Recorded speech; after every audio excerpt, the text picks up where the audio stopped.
Hi hello welcome to இட்டி channel.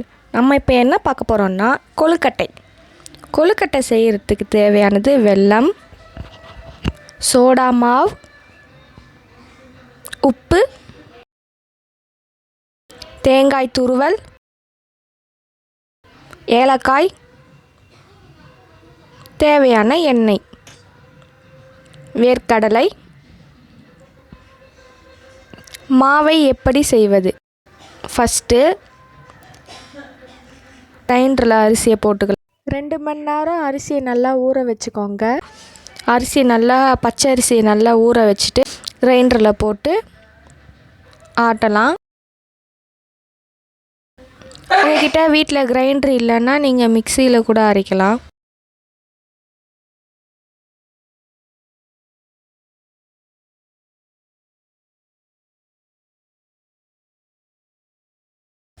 கொஞ்சம் தண்ணி ஊற்றிக்கும்.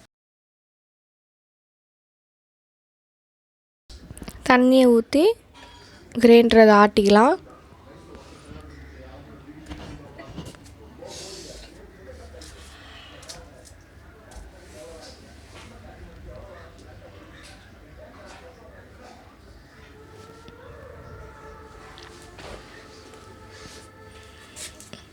மாவு ரொம்ப தண்ணியாக ஆகிடக்கூடாது, ரொம்ப கட்டியாகவும் ஆகிடக்கூடாது. கரெக்டாக அந்த மாவு கொழுக்கட்டைக்கு பிசைகிற மாதிரி வரணும்.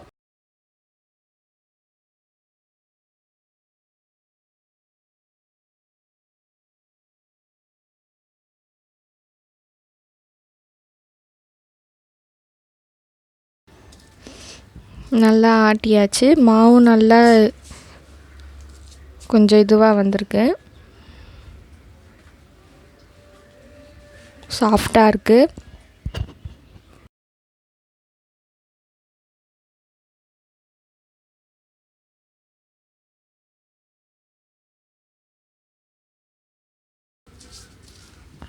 மாவை எடுத்துக்கலாம் குண்டால.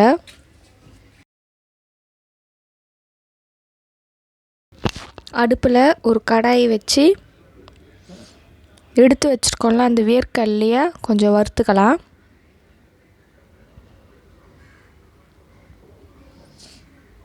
ரொம்ப கருப்பாக வறுத்துடக்கூடாது, சும்மா லைட்டாக கலர் லைட்டாக சேஞ்ச் ஆகும்போது ஆஃப் பண்ணிக்கலாம்.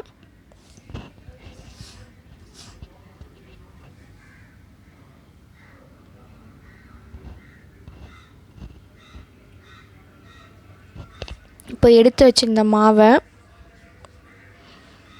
நல்லா கொஞ்சம் திக்னஸாக இருக்குல்ல அந்த மாவு, அதில் சோடா மாவு,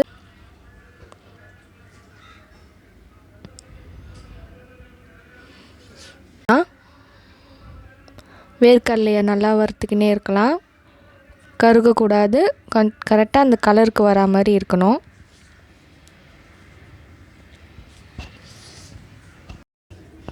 இப்போ வேறு ஒரு கடாயை வச்சு அடுப்பில் தேவையான அளவு எண்ணெய் ஊற்றிக்கலாம்.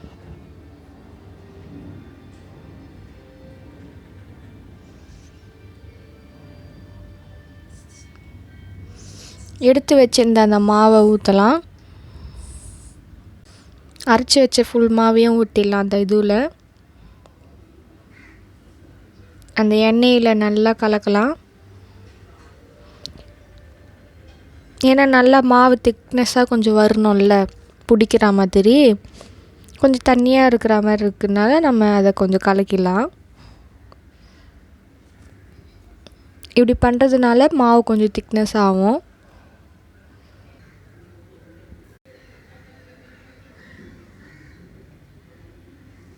மாவு நல்லா போக போக திக்னஸ் ஆகினே இருக்குது, பார்த்தீங்களா? கொஞ்சம் நல்லா மாவு பிசைகிற மாதிரி திக்னஸ் ஆகிடுச்சு பாருங்கள்.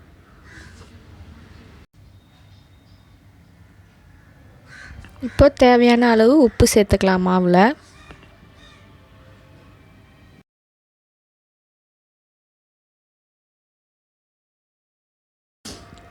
பார்த்தீங்களா, மாவை பிடிச்சி பார்த்தா நல்லா கொழுக்கட்டைக்கு பிடிக்கிற மாதிரி மாவு நல்லா ஸ்மூத்தாக இதுவாக இருக்குது.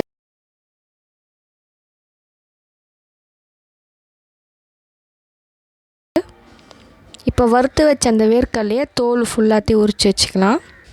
மாவு அது வரைக்கும் பிசைஞ்சு வச்சுருந்தது அப்படியே வச்சுக்கலாம். இப்போ வெல்லத்தை எடுத்துக்கலாம்.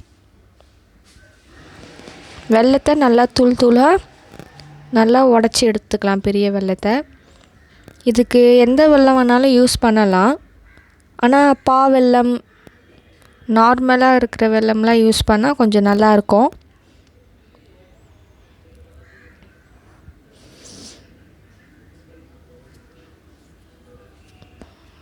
ஜாரில் நம்ம எடுத்து வச்சுருந்தோம்ல வேர்க்கடலை தோலை உரிச்சுது, அந்த வேர்க்கடலையை கொஞ்சம் சேர்த்துக்கலாம்.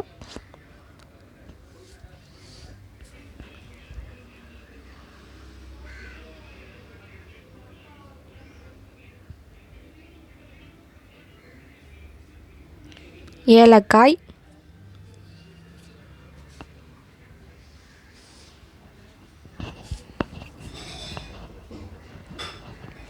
தேங்காய் துருவல்,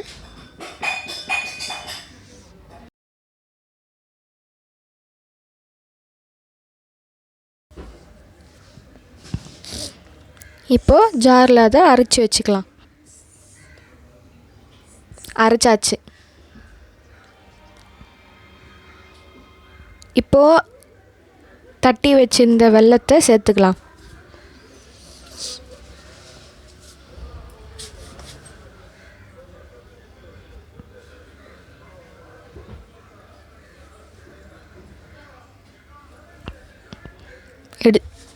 எடுத்து ஒரு பவுலில் மாற்றி வச்சுக்கலாம். இப்போது கொழுக்கட்டைக்கு மாவு பிசையலாம். நல்லா ரவுண்ட் பண்ணி பூரணம் வைக்கிற மாதிரி செய்யணுன்னா கொழுக்கட்டையை நல்லா நம்ம மாவை வந்து சப்பாத்திக்கு நம்ம எப்படி ஃபஸ்ட்டு ஃபுல்லாக ரவுண்ட் ஷேப்பில் அமுக்கிடுவோம், அதே மாதிரி இது நீட் ஷேப்பில் நம்ம அமுக்கிக்கலாம். நல்லா அமுக்கிட்டா உள்ளே பூரணம் வச்சு க்ளோஸ் பண்ணுற மாதிரி நம்மளுக்கு கரெக்டாக தெரியும்.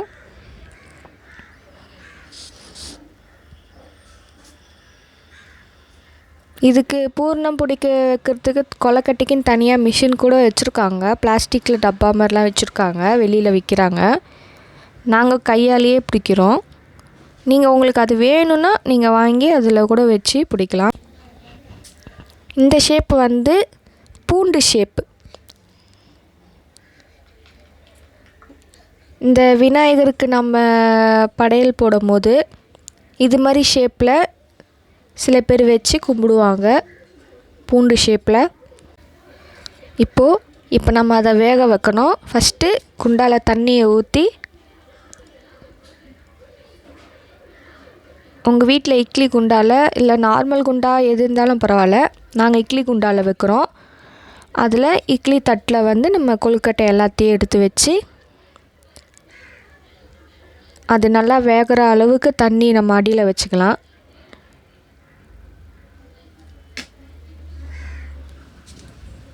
தட்டை போட்டு மூடலாம்.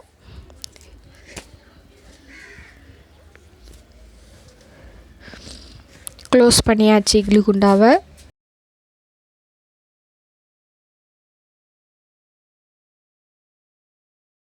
இட்லி குண்டா இப்போது கொழுக்கட்டை வெந்துச்சுன்னு நினைக்கிறேன், சவுண்டு வந்துனே இருக்குது.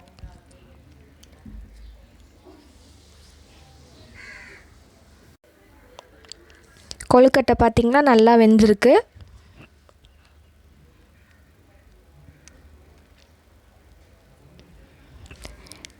இப்போ நம்மளுக்கு தேவையான கொழுக்கட்டை தயார். பார்த்திங்களா எவ்வளோ அழகாக இருக்குது, நல்லா வெந்திருக்குங்க. இதில் வந்து நீங்கள் கருப்பு எள்ளு கூட சேர்த்துக்கலாம் பூர்ணத்து கூட. நாங்கள் சேர்த்துக்கல, நீங்கள் சேர்த்துக்கிறதாலும் சேர்த்துக்கலாம், அதுவும் நல்லது.